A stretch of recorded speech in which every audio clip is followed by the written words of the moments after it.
write letters sometimes. I've sent posts to America, to Denmark, and this week to Germany.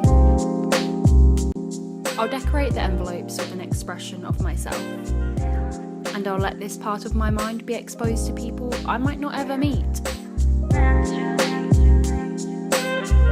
Some of them will touch the paper that I've touched. My little designs will go to places that I might not ever go. It'll be seen by people that might like the bold colours, like the man in the post office. Or held by hands that couldn't care less. But it doesn't subtract from the fact it's making a journey I might not make. I don't know how my art will be treated, whether it will be noticed or if it inspires someone, even if it's just a little.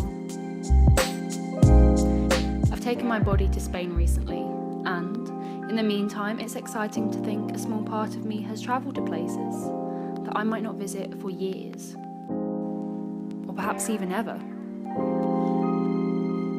And that is the magic of sending a letter.